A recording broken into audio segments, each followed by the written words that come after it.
기도하고 감사하고 기뻐하는 것이 하나님의 뜻이다라는 걸 우리가 너무 잘 아는데요. 제가 이 말씀을 어느 순간 이렇게 깨달은 순간 이 기도와 감사와 기쁨은 이것도 별개가 아니더라고요. 다 연관이 있는 거더라고요. 이것이 신앙적으로 매우 중요한데 이게 독립된 것만 아니라요. 이것이 굉장히 연결고리가 있어요. 제가 이 말씀을 준비하면서 감사하는 사람이 기도할 수 있더라고요. 근데 또 반대로 기도하는 사람은 감사할 수 있어요. 그리고 이 감사하는 사람에게는 뭐가 넘쳐요? 기쁨이 넘쳐요. 또 반대로 기쁨이 있는 사람은 그저 감사가 돼요. 그러니까 사실 따지고 보면 우리 제가 주일날 이제 우리 성도님들이 헌금 하시잖아요. 그 이제 감사 헌금 보면 뭐 항상 이제 감사에 대한 표현을 하는데 제가 우리 교회 성도님들의 거의 90%는 상황을 다 알잖아요. 그죠? 뭐 세세한 것까지는 모르지만 그래도 어지간한 거는 제가 많이 알잖아요. 근데 제가 그냥 믿음의 눈이 아닌 객관적인 눈으로 바라볼 때는 감사할 게 하나도 없어요. 그런 헌금은 없나 몰라요. 짜증 헌금. 막 짜증나서 화나서 신경질 나서 괴로워서 아파서 힘들어서 근데도 감사하는 거예요. 왜냐하면 내 상황을 바라보면 진짜 감사할 게 하나도 없어요. 제가 봐도 그렇다니까. 제가 객관적으로 바라봐도 그렇다. 몸은 아프지요. 마음은 힘들지요. 상황은 그렇지요. 뭐 하나 진짜 기뻐할 일이 하나도 없어요. 사방천지가 다 감사할 일이라고는 눈 씻고 찾아봐도 없어요. 근데 믿음의 눈으로 바라보니까 소망을 가지고 바라보니까 감사가 되는 거예요. 그것이 바로 기도하는 사람이고 그 기도를 통해서 기도하고 나니까 그것이 감사가 되는 거예요. 또 감사한 마음이 있으니까 기도하는 거예요. 원망과 좌절과 그런 마음이 있으면 기도할 마음이 생기질 않잖아요. 한숨만 나고 들이쉬고 내쉬고 우리 다 그런 거 경험해 봤잖아요. 화나고 힘들고 어렵고 고통스러울 때 여러분 아마도 뭐 수십 채의 집은 지었다 부셨다 다 할 거예요. 혼자서 이런 생각도 해보고 저런 생각도 해보고 그런 생각도 해보고 내가 10년만 젊었어도 내가 이런 일만 안 당했어도 뭐 등등의 막 근데 그게 다 소용없는 일이잖아요. 그런데요 감사하고 나면 나도 모르게 실망했던 마음이 위로가 되고요. 좌절했던 마음이 슬펐던 마음이 기쁨으로 달라지는 거예요. 이게 감사의 힘이에요. 그래서 하나님께서 그래서 감사하라고 했구나. 그러니까 이 감사하라는 것은 어떤 대상을 향한 감사가 되지만 그 대상을 향한 감사가 오히려 나의 삶을 윤택하게 해줄 수 있다는 거예요. 성경을 보면 이 감사와 기도는 매우 밀접한 관계를 유지하고 있습니다. 기도에 있어서 이 감사가 늘 존재한다라는 거예요. 감사가 없이 기도하는 것보다 감사를 전제로 감사하는 마음으로 기도하는 것이 여러분 우리가 어떤 문제가 있고 뭐 화가 나고 슬프고 그럴 때 하나님을 불러봅니다. 그렇죠? 그럴 때도. 근데 이 기도가 좀 깊이 빨려 들어가면 나도 모르게 내 입에서 내 생각에서 어떤 것이 생각나냐면 그래도 감사하다. 내가 죽지 않고 살아있는 것이 감사하다. 내가 그래도 지금까지 견뎌냈을 것 이런 마음이 좀 깊이 들어가면 마음속에서 그런 것들이 우러난다고. 세상에 원망 거리가 없는 사람이 어디 있겠어요? 짜증날 일이 없는 사람이 어디 있겠어요? 그러나 기도하면, 기도 속에 깊이 들어가면 그래도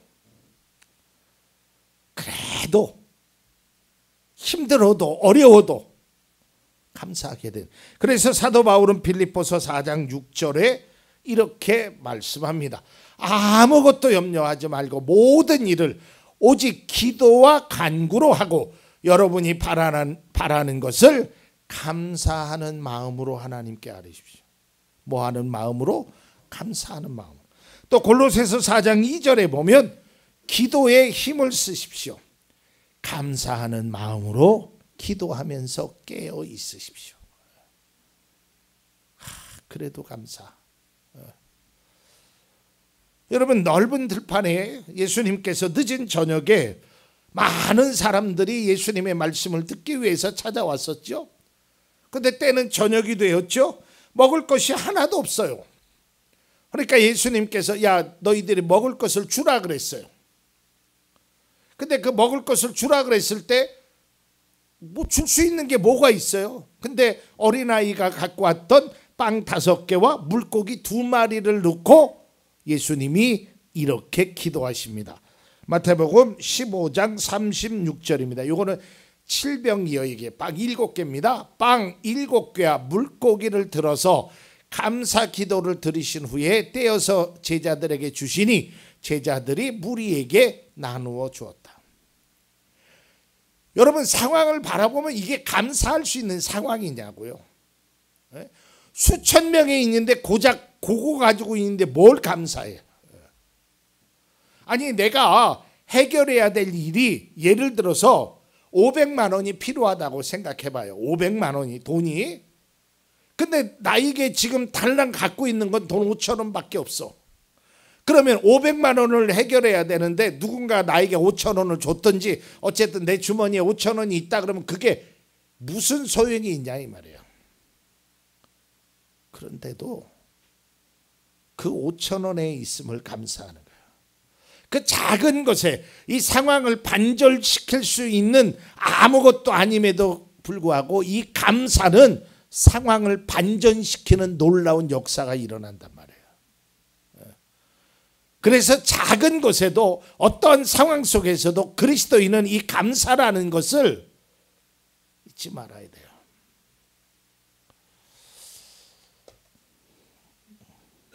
저는요, 우리 그 어르신들, 그러니까 옛날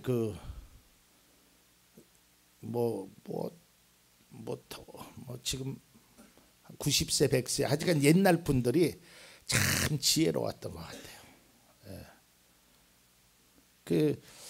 제가 올 봄에 이제 장로님이 이제 모를 심잖아요. 난 그거 보면 너무 신기하더라고. 그냥 기계가 이렇게 가면서 뭐가 착착착 심어져요. 아무튼. 근데 거기에 이제 장로님하고 이렇게 같이 이웃에 사시는 그 어르신이 계셔서 어르신 젊었을 때는 다 이렇게 손으로 모내기를 하셨지요. 그랬더니 그렇대. 근데 그분이 하시는 말씀이 지금은 너무 편하죠. 옛날에 비하면. 옛날에는 뭐 12명이 할 일을 기계 하나가 하고도 더 빠르니까. 근데 그분이 그런 얘기를 해요.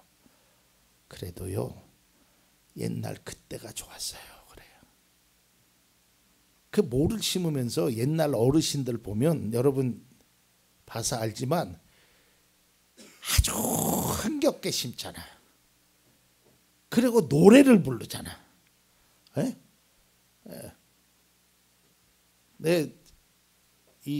언제 기회가 되면 저를 초대하십시오. 내가 타령을 잘해요. 타령. 진짜예요. 내가 마이크 잡으면 타령하면은 마이크를 놓지 말래. 아무튼 타령을 잘해. 근데 옛날 어르신들이 그 노래 불렀던 곡조도 다 비슷한데 그런 거를 보면 짜증을 내어서 무엇하냐, 성화를 내어서 무엇하냐, 니나노 니나노. 사실은 짜증날 일이 얼마나 많아요. 맨날 신랑이라는 거는 술만 먹고 들어와 갖고 그 담배나 피고 뭐 상황이 막 어렵죠. 힘들죠. 근데 그런 거 다 소용없다는 거예요. 왜냐하면 상황을 바라보면, 현실을 바라보면 그렇지만 내 마음에 나를 다스리는 거예요. 믿음의 그리스도인들도 마찬가지예요. 여러분, 우리가 그런 얘기 많이 들었잖아요. 감사할 일이 있어서 감사한 것이 아니라 감사를 하면 감사할 일이 생기더라, 이 말이에요.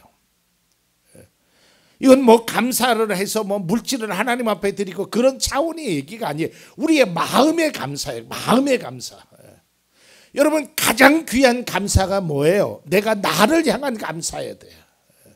그래도 살아있음에 감사하고, 그래도 지켜주심에 감사하고, 내가 지금 이 자리에 있다는 것 자체가 얼마나 귀한 감사냔 말이에요. 마음은 무겁고 힘들고 짜증날 때도 있지요. 근데 여러분, 기도할 때 감사를 잊지 마세요. 내가 기도할 수 있다라는 것 자체만으로도 너무너무 감사한 일이에요. 얼마나 감사할 일이에요. 그러니까 내가 어떤 생각을 갖고 있느냐에 따라서 감사와 불평은 얼마든지 왔다 갔다 할 수 있어요.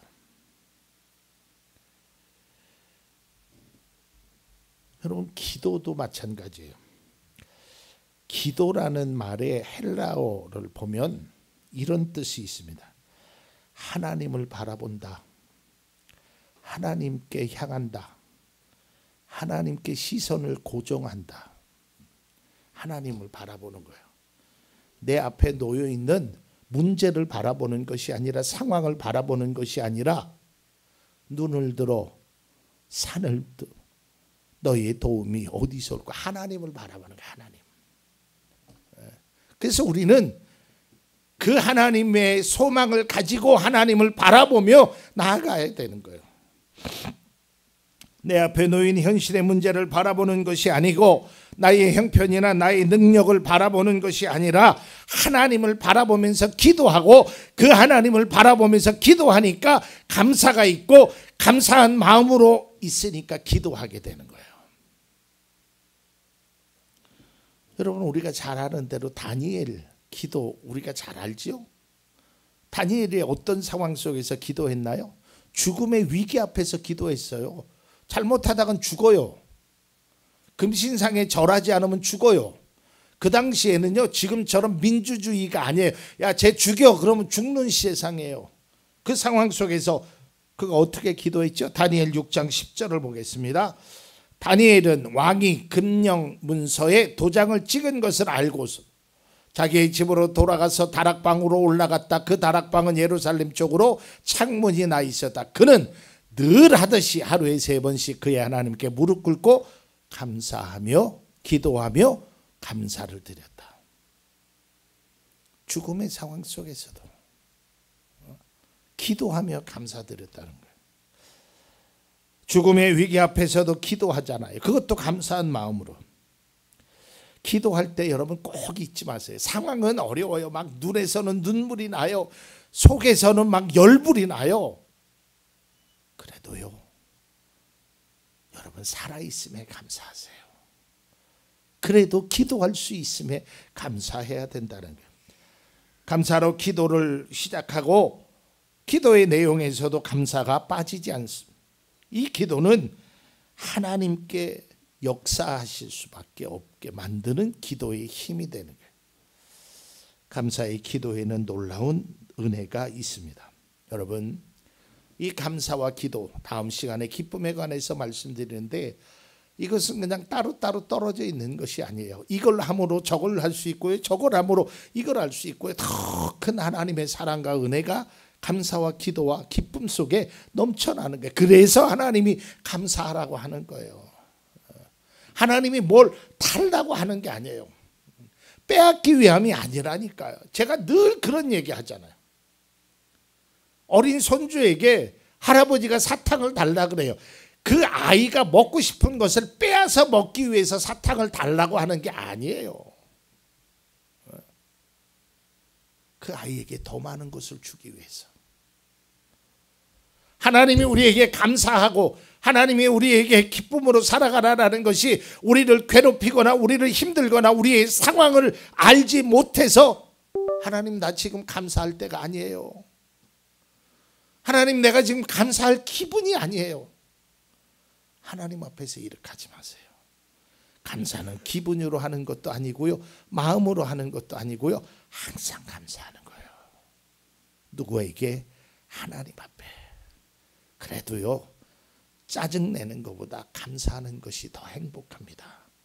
여러분 감사와 기도를 통하여 하나님의 놀라운 상상할 수 없는 은혜가 여러분 가운데 있기를 간절히 축원드립니다.